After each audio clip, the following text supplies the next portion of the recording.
안녕하십니까. 민법을 잡은 남자 안영찬입니다. 이번 영상은 대리에 관한 두 번째 조문 정리고요. 무권 대리와 표현 대리에 대해서 정리할 거거든요. 시험 문제에 반드시 나오는 부분이고 좀 까다롭게 느껴지시는 부분이기 때문에 정확하게 조문을 내 것으로 만들 필요가 있는 부분이니까요. 좀 여러 번 반복해 내 것으로 만드는 학습이 필요합니다. 자, 조문을 보죠. 계약에 무권 대리가 나와 있는데, 자, 무권 대리 개념은 뭐냐면요. 대리인으로서 현명은 했지만 대리권이 없는 경우가 무권 대리입니다.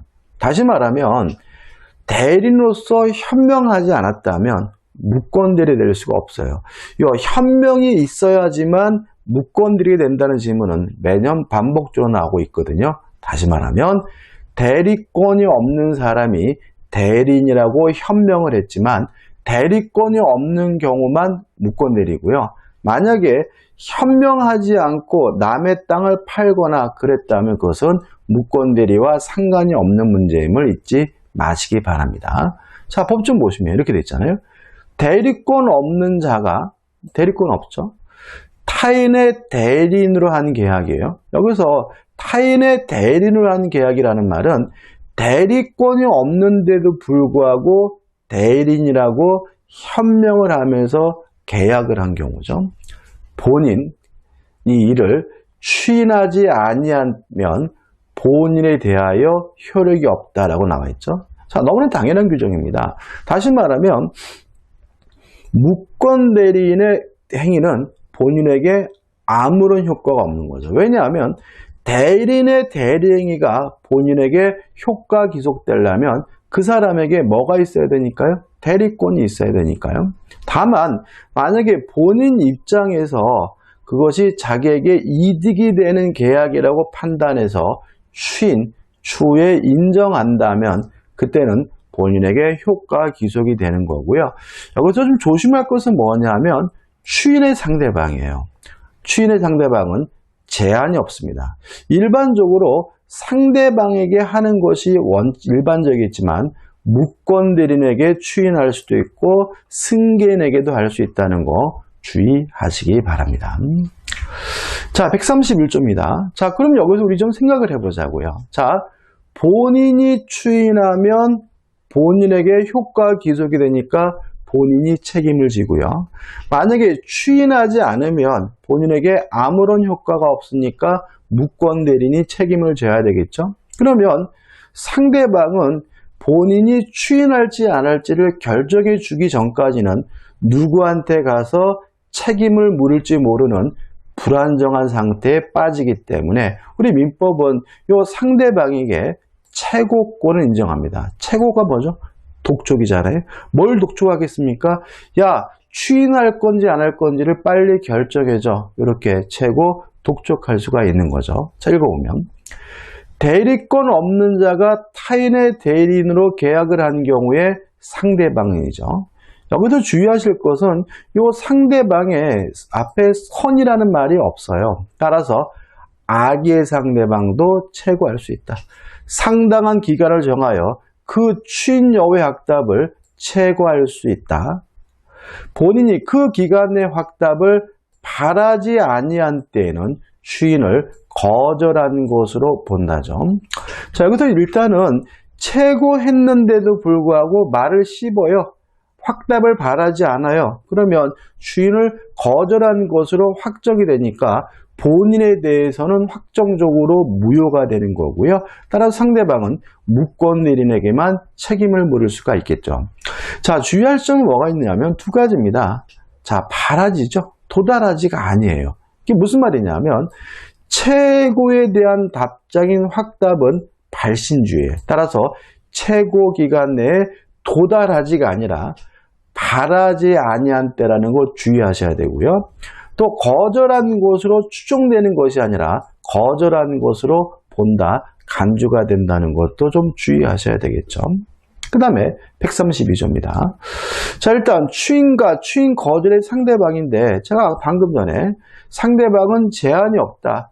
상대방에게도 할 수도 있고 승계인에게도 할 수 있고 무권 대리인에게도 할 수 있다라고 했죠. 그죠? 이걸 전제하는 겁니다. 자, 추인 또는 거절의 의사표시는 상대방에 대하여 하지 아니하면, 즉 무권 대리인에게 하면 그 상대방에게 대항하지 못한다.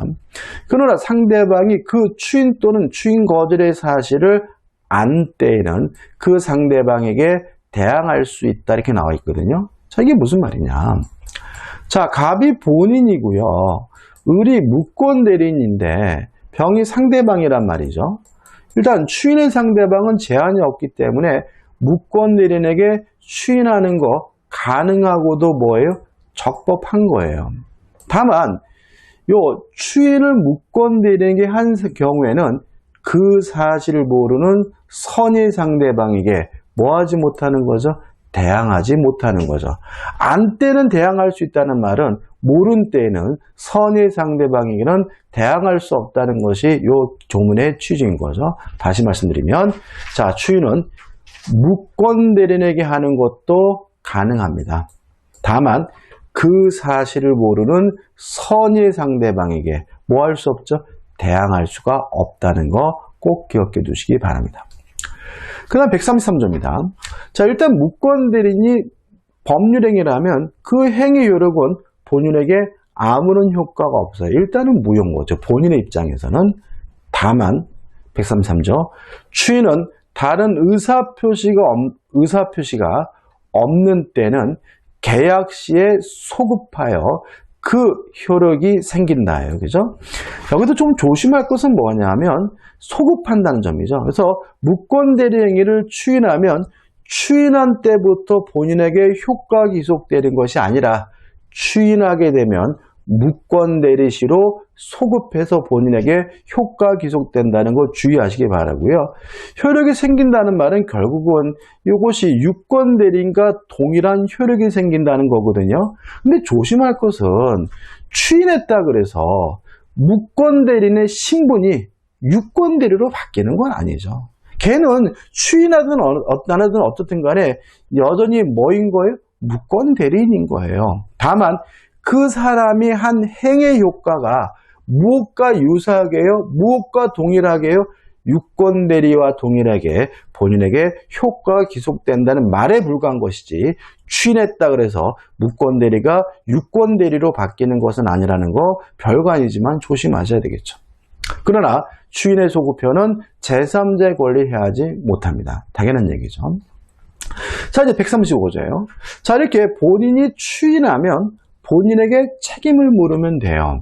근데 추인을 하지 않았으면 상대방은 누구에게 책임을 묻냐면은 무권 대리인에게 책임을 묻거든요. 어떤 책임을 묻느냐?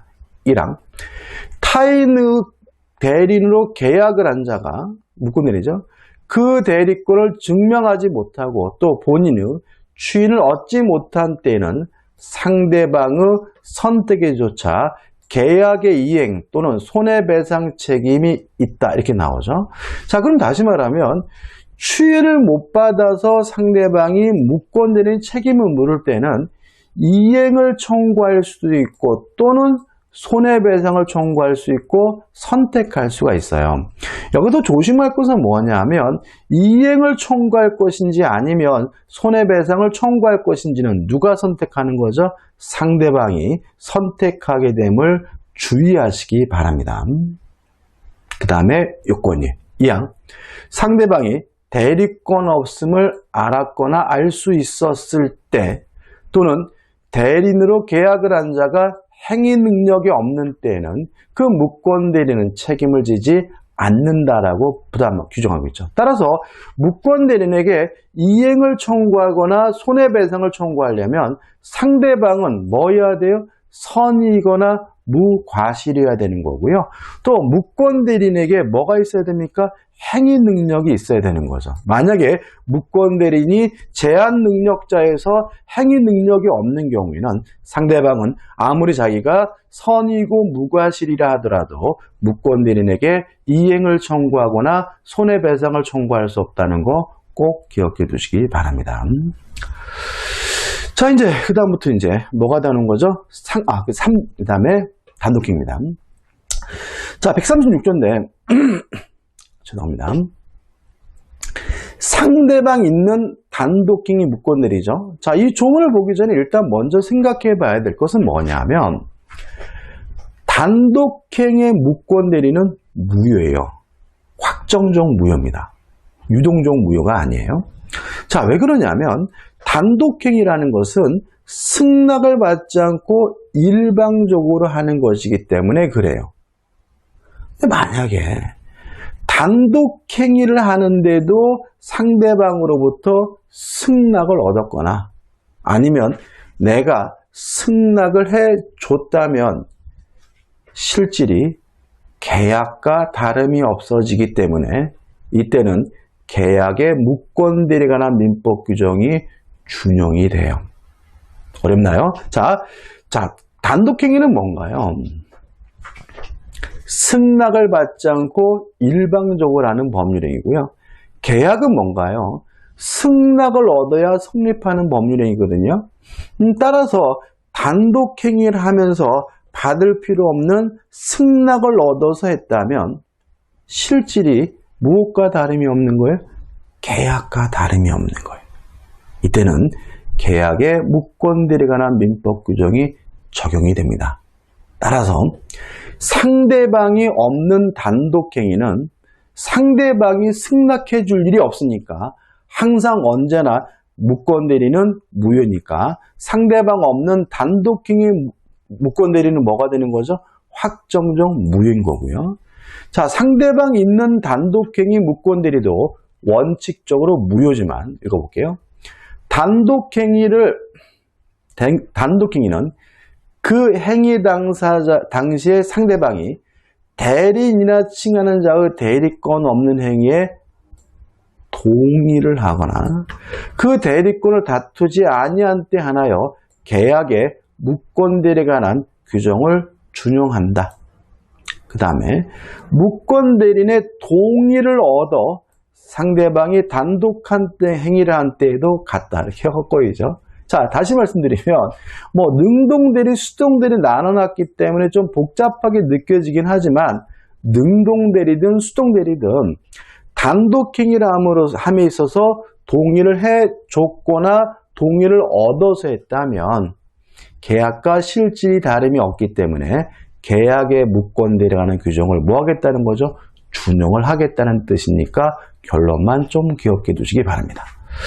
자, 이제 125조부터 이제 표현대리예요. 자, 일단 표현대리 뭔지부터 생각을 해보면 표현대리는 기본적으로 무권대리입니다.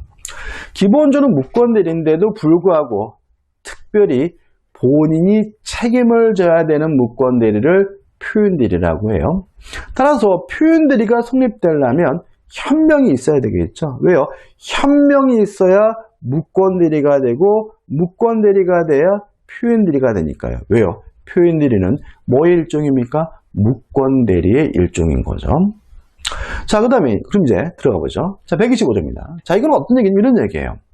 자, 제가 대리권을 주지도 않고 그 사람에게 대리권을 줬다고 상대방에게 얘기를 했다면 서로 그 사람에게 대리권이 없더라도 저는 책임을 져야 되는데 이거 우리가 대리권 수여에 표시해야 한 표현들입니다. 읽어보면 제3자 상대방에 대하여 타인에게 대리권을 수여함을 표시한 자는 무슨 말이에요? 내가 그 사람한테 대리권 줬어. 주지도 않고 줬다고 표시한 자는 그 대리권 범위 내에서 행한 그 타인과 그 제3자 간의 법률행위에 대하여 뭐가 있는 거죠? 책임이 있는 거죠. 다시 말하면 그 사람에게 대리권이 없더라도 무권들이라도 저는 뭘 져야 돼요? 책임을 져야 되는 거죠. 그러나 제3자 상대방이 대리권이 없음을 알았거나 알 수 있었을 때는 그러하지 않으니까 이러한 표현대리가 성립했다는 이유로 책임을 지려면 상대방은 뭐여야 됩니까? 선이고 무과실이어야 합니다. 가로는 이러한 상대방에게 악의가 있거나 과실이 있다는 사실은 누가요? 본인이 입증해야 된다는 것이 우리 다솔이고 판례 입장입니다. 자, 정리해 볼게요. 대리권을 주지도 않고 줬다고 표시를 했다면 서로 그 사람에게 대리권이 없더라도 내가 책임을 져야 되는데, 이거 우리가 대리권 수여의 표시에 의한 표현들이라고 하고요. 요건은 상대방은 선이고 무과실이어야 되는데 그 사람에게 악이 있거나 과실이 있다는 사실을 누가요? 본인이 입증해야 된다는 것이 우리 통솔의 태도다까지 꼭 정리해 두시기 바랍니다. 그 다음에 두 번째 표현들은 권한을 넘은 표현들이거든요. 자, 이런 얘기입니다. 예를 들어서 저당권을 설정하라고 대리권을 줬어요. 근데 이 사람이 그 땅을 팔아먹었어요. 그럼 그 사람은 저당권 설정할 수 있는 대리권이 있는 거지 땅을 팔 수 있는 대리권이 있는 것은 아니기 때문에 그 사람의 땅 파는 행위는 기본적으로 무권대리죠. 다만 이러한 일이 벌어진 것에 대해서 누가 그 원인을 제공했습니까? 제가요. 그 사람에게 저당권 설정하라고 대리권을 이미 줬었잖아요. 이렇게 원래 가지고 있는 권한을 넘는 경우에도 무권대리인데도 불구하고 본인이 책임을 져야 되는 경우를 권한을 넘는 표현대리라고 합니다. 읽어보면 기본 대리권을 가지고 있는 대리인이 저당권을 설정할 수 있는 대리권은 있죠. 그 권한의 법률행위, 땅을 팔아먹었다 이런 얘기고, 조심할 것은 원래 가지고 있던 대리권과 실제 이루어진 행위는 동종 유사할 필요도 없다라는 것이 우리 판례 입장이라는 거 주의하시기 바라고, 권한 외의 법률행위를 한 경우에 제3자가 그 권한이 있다고 믿을 만한 정당한 이유가 있는 때에는 본인은 그 행위에 대하여 책임을 집니다. 여기서 이 정당한 이유에 대해서 우리 판례는 첫째, 선이 무과실을 의미하는 것으로 이해하고요. 다시 말하면 권한을 넘는 표현들이 성립되려면 상대방은 뭐 해야 됩니까? 선이고 무과실이어야 하는 거죠. 두 번째, 언제 정당한 이유가 있어야 되느냐, 언제 선이고 무과실이 되느냐, 이 문제에 대해서 우리 판례는 대리행위 시 법률행위를 할 때 선이고 무과실이면 권한을 넘는 표현들이가 성립된다는 것이 우리 판례 입장이라는 것까지 꼭 기억해 두시기 바랍니다. 그 다음에 이제 129조. 자, 대리권 소멸유의 표현들이에요. 자, 이런 얘기입니다. 이 사람에게 대리권이 있었는데 지금은 없어요. 대리권이 없어요. 그럼 이 사람이 뭔가를 했다면 대리권 없이 한 것이니까 이것도 뭐예요? 무권대리인데, 만약에 대리권이 소멸됐다는 사실에 대해서 상대방이 선이고 무과실이라면 그 사람에게 대리권이 이미 소멸돼서 이미 없는데도 불구하고 본인이 책임을 지게 되는데, 이걸 우리가 대리권 소멸유의 표현들이라고 하는 거죠. 읽어볼게요.